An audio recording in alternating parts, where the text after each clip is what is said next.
Assalamualaikum warahmatullahi taala wabarakatuh. Halo teman-teman semuanya. Pada video kali ini saya akan membahas mengenai update dari website Sistem Informasi Manajemen Aset ya. Jadi sebelumnya sudah ada video yang membahas mengenai Sistem Informasi Manajemen Aset dan memang videonya itu sudah lama, tapi sampai sekarang aplikasi ini masih relevan gitu. Jadi masih banyak yang menggunakan dan seiring berjalannya waktu dari awal pembuatan aplikasi ini tentunya banyak update-update gitu. Nah, jadi pada video kali ini saya akan membahas mengenai update dari website Sistem Informasi Manajemen Aset yang tentunya udah lebih oke gitu. Yang pertama kita akan masuk dulu ya untuk loginnya. Sebenarnya di sini tidak ada banyak perubahan, tapi untuk login di sini sebenarnya bisa juga menggunakan background ya ataupun logo perusahaan dengan namanya gitu. Nah, di sini kita sudah masuk ke bagian halaman dashboard. Di bagian halaman dashboard di sini ada beberapa pembaruan ya, yaitu ada data penyusutan aset yang kalian itu bisa langsung lihat di bagian dashboardnya ya. Misalkan di sini untuk meja pemakaiannya itu udah 8 tahun, tapi masa manfaatnya itu udah 4 tahun gitu. Jadi di sini langsung ditampilkan rekomendasi penyusutan asetnya. Jadi kalian tidak perlu langsung masuk ke sini dulu gitu. Jadi di sini tuh sudah ditampilkan data-data aset yang sudah menyusut. Selanjutnya di bagian statistik, untuk statistik di sini sebenarnya tidak ada pembaruan, masih sama ya, yaitu di bagian aset berdasarkan kondisi ada 3, baik, renovasi dan rusak. Yang jenis juga sama, berwujud sama dihapuskan, dan di bawahnya itu aset berdasarkan kategori. Lalu ada data master ya. Kalau data master di sini saya akan coba bahas dulu dari lokasi aset. Nah, di sini untuk lokasi itu ada sedikit pembaruan. Jika pada web sebelumnya itu di bagian lokasi hanya ada nama lokasi saja, tapi di sini saya tambahkan kode lokasi ya. Selanjutnya ada pengelola aset.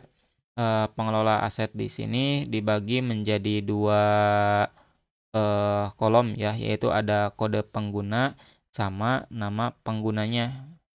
Contohnya di sini ada kode pengguna IT, nama penggunanya divisi IT. Begitupun dengan GE ya. Nah, selanjutnya di bagian menu kategori aset, untuk kategori di sini memang ada hubungannya dengan pengelola aset yang tadi ya. Jadi kita bisa mengelompokkan beberapa kategori asetnya sesuai dengan pengelola.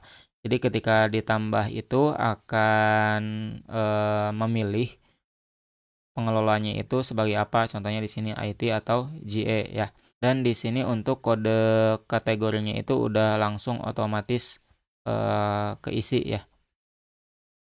Misalkan untuk IT itu kenapa 2? Karena di sini untuk satunya sudah ada ya. Contohnya di sini untuk yang IT 01 perangkat keras, dan untuk JE-nya 01-nya fasilitas dan bangunan. Jadi kalian bisa mengelompokkan beberapa kategori sesuai pengelola asetnya.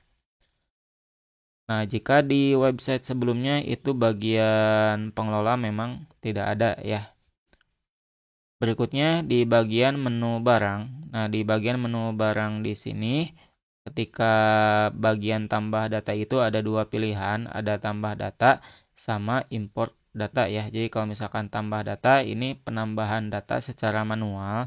Jadi kalian bisa pilih pengelola asetnya, lalu kategori asetnya, dan untuk kategori di sini nanti akan muncul sesuai pengelola aset yang dipilih gitu. Jadi kalau misalkan saya pilih divisi IT, maka yang munculnya perangkat keras. Tapi kalau misalkan saya pilih yang GE, maka yang munculnya fasilitas dan bangunan. Jadi kalian bisa mengisi bagian nama barang, merek, model, serial number, spesifikasi, vendornya, tanggal perolehan, dan juga foto barang ya. Tentunya di sini ditambahkan beberapa kolom yang cukup banyak gitu dibanding dengan di website sebelumnya. Selanjutnya ada bagian import data. Di sini untuk import data itu harus disesuaikan dengan format Excel-nya ya. Kita akan coba melakukan import data.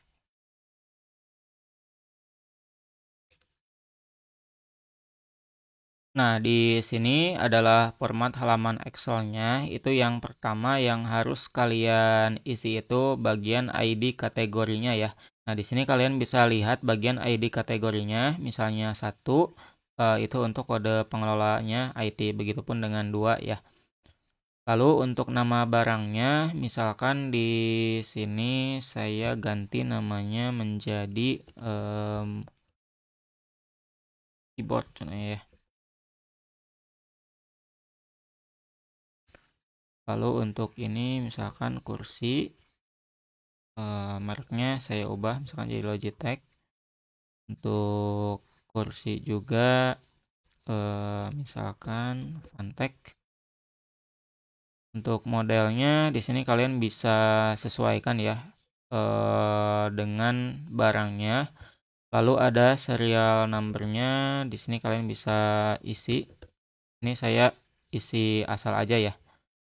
Misalkan vendornya dari mana, Logitech. Kalau ini Fantech. Lalu tanggal perolehannya dengan format tahun, bulan, dan juga tanggal ya. Nah, kalau misalkan sudah, ini silakan disimpan saja.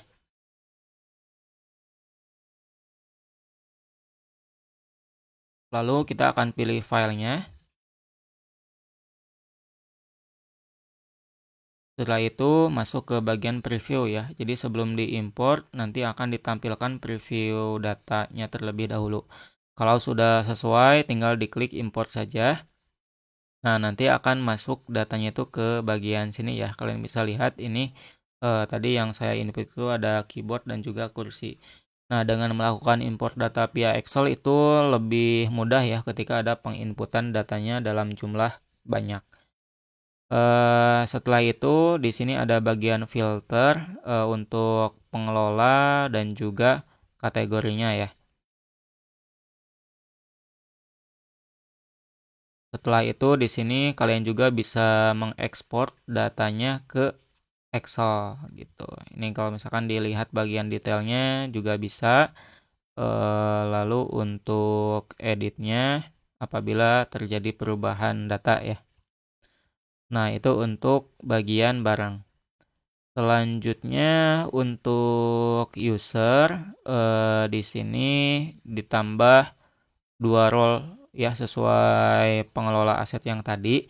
Contohnya di sini ada IT sama GE. Jadi IT itu nanti bisa melihat data barang sesuai punya dia, begitupun dengan GE ya. Kalau user itu hampir sama dengan admin. Nanti teman-teman bisa coba ya untuk bagian role-nya itu. Lalu ada bagian jenis service. Nah, ini jenis service nanti akan ada hubungannya ya dengan menu yang akan dibahas nanti. Nah, itu mungkin di bagian data master beberapa perubahan yang sudah ditambahkan. Setelah itu yang utamanya di bagian data aset berwujud. Untuk data aset berwujud di sini di bagian tambah datanya sama. Jadi dipilih dulu pengelola asetnya apakah IT atau GE. Nah, nanti di bagian namanya itu akan muncul nama barang yang tadi diinput di bagian data master yang ada di sini gitu ya. Setelah itu kalian bisa tentukan jumlahnya, satuan, kondisi, lokasi, pemakaian, umur ekonomis, nilai aset, sama generate QR code ya. Apakah mau menggunakan QR code atau tidak. Lalu kalian juga bisa menggunakan import data via Excel ya, kayak tadi, sehingga bisa memudahkan menginput data dalam jumlah banyak, di mana di website sebelumnya itu tidak ada input data via format Excel. Untuk outputnya di sini ada print sama export Excel, dan untuk QR code di sini kalian bisa printnya ya lewat sini. Jadi misalkan di sini saya print bagian ke satu aja, ini kalau misalkan semuanya. Setelah itu tinggal klik cetak QR code, nanti akan diarahkan ke bagian halaman print previewnya ya. Nah, untuk kode aset di sini udah di-generate secara otomatis ya, dari pengelola asetnya, lokasi, urutannya, sama bulan tahun perolehannya. Tapi kalau misalkan mau disesuaikan lagi kode asetnya itu juga bisa ya. Selanjutnya ada detail data asetnya, lalu di sini juga ada riwayat service. Ya, riwayat service ini contohnya data yang sudah saya input, bisa dilihat bagian detail riwayat servisnya ya. Tentunya kan setiap barang pasti ada bagian servisnya. Lalu untuk editnya ini hampir sama ya dengan input data. Untuk filternya di sini ada lokasi dan juga tahun perolehan. Seperti itu ya di bagian aset berwujud. Nah, ketika di-scan untuk tampilannya itu nanti akan seperti ini. Ini adalah halaman ketika kalian melakukan scan QR code ini, kalau misalkan ditempelkan di asetnya ya, nanti akan diarahkan ke tampilan ini. Berikut muncul detail aset dan juga riwayat servisnya. Setelah itu ada menu dihapuskan, yang dimana nanti menu dihapuskan di sini atau data asetnya berdasarkan menu penghapusan yang ada di sini ya. Untuk detailnya sebenarnya hampir sama dengan data aset berwujud, cuma mungkin untuk output laporannya agak sedikit berbeda ya. Lalu ada menu keputusan pengadaan, di mana keputusan pengadaan di sini itu sebenarnya menggunakan proses SPK ya. Jadi bagi teman-teman mungkin yang sedang mengerjakan skripsi, membutuhkan sebuah metode gitu. Di sini untuk keputusan pengadaannya menggunakan metode SAW ya. Jadi kalian bisa melakukan pertimbangan keputusan berdasarkan beberapa parameter ya atau kriteria. Misalkan di sini dimulai dari rating kecocokan, hasil perhitungan normalisasi, nilai ranking, sehingga nanti akan muncul kesimpulannya. Tapi kalau misalkan menu ini tidak dibutuhkan juga bisa dihilangkan ya. Dan di sini ada menu pengadaan, dimulai dari pengajuan, dipilih lokasi, nama, volume, satuan, harga satuan, sama tahun ya. Sebenarnya untuk menu pengadaan di sini juga tidak ada perubahan yang signifikan dengan yang sebelumnya gitu. Tapi kadang ada beberapa request juga untuk pengadaannya itu dibuat per tahap gitu. Jadi harus ACC dari pihak mana, ACC dari pihak mana gitu. Jadi ada tahapannya. Jadi sebenarnya untuk menu pengadaan itu bisa disesuaikan kembali. Nah, selanjutnya di sini menu monitoring dibagi menjadi dua bagian, yaitu ada audit dan juga riwayat service ya. Nah, untuk audit di sini biasanya diadakan misalkan dalam 1 tahun itu 2 kali atau 3 kali ya. Nah, di sini untuk tambah datanya itu agak sedikit berbeda karena kalian itu harus scan QR code-nya, dan nanti itu akan langsung diarahkan ke bagian input datanya ya. Nah, jadi nanti kalau misalkan sudah di-scan itu akan dialihkan ke bagian halaman input audit asetnya ya. Jadi nanti bisa langsung diisi kode asetnya, nama perangkat, kerusakan, akibat yang terjadi, faktornya apa, monitoringnya apa, sama pemeliharaan, jumlah kerusakan, sama foto fisik ya. Kalau di web sebelumnya itu tambah datanya langsung di sini, jadi harus pilih kode asetnya, dan itu sebenarnya kurang efektif ya. Nah, karena di sini enaknya sebenarnya menggunakan HP ya untuk membuka kameranya. Nanti di sini akan muncul preview untuk scan QR code-nya. Nah, di bagian sini untuk reportnya PDF dan juga Excel ya. Dan kalian juga bisa melihat bagian detailnya seperti ini. Lalu ada riwayat service. Di sini untuk riwayatnya kalian bisa pilih dari kode asetnya.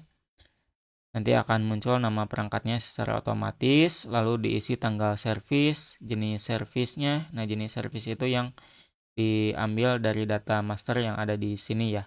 Setelah itu dideskripsikan masalahnya apa, tindakan yang diambil, lokasi, harga, durasi, status, garansi, nomor referensi, dan juga beberapa catatan tambahannya ya. Nah, itu menu riwayat service yang di web sebelumnya itu tidak ada ya. Selanjutnya ada peminjaman. Untuk peminjaman di sini juga sebenarnya hampir sama ya dengan update yang sebelumnya. Tapi di bagian cari barang di sini ditentukan dulu dari pengelola asetnya ya. Sehingga bisa difilter gitu. Lalu ada penyusutan. Nah, di mana di sini untuk perhitungan penyusutan aset di sini diubah ya. Kalau yang sebelumnya itu per tahun, sekarang itu untuk update-nya menjadi per bulan. Metodenya masih sama menggunakan metode garis lurus. Nah, kurang lebih ini adalah rumus yang saya gunakan untuk perhitungan penyusutan aset per bulannya ya. Teman-teman bisa dilihat saja.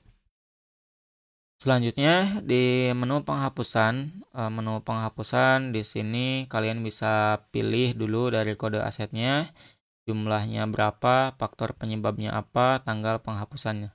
Nah, di sini dikasih rekomendasi aset dihapuskan berdasarkan penyusutannya. Ya, seperti itu. Yang terakhir yaitu pengaturan. Untuk pengaturan di sini tambahannya ada setup aplikasinya ya. Jadi kalian bisa mengubah dimulai dari nama aplikasinya, nama instansinya, alamatnya, kotanya, dan juga logo instansinya ya. Jadi tidak perlu via coding secara langsung. Baik, gitu aja mungkin mengenai penjelasan update website sistem informasi manajemen aset. Bagi teman-teman yang membutuhkan sistem ini bisa kontak saya melalui deskripsi atau ada beberapa penambahan fitur atau ada yang perlu dihilangkan itu juga bisa ya, bisa di custom lagi. Oke, gitu aja mungkin video penjelasan dari saya untuk sistem ini. Terima kasih kepada teman-teman yang sudah menonton. Wassalamualaikum warahmatullahi wabarakatuh.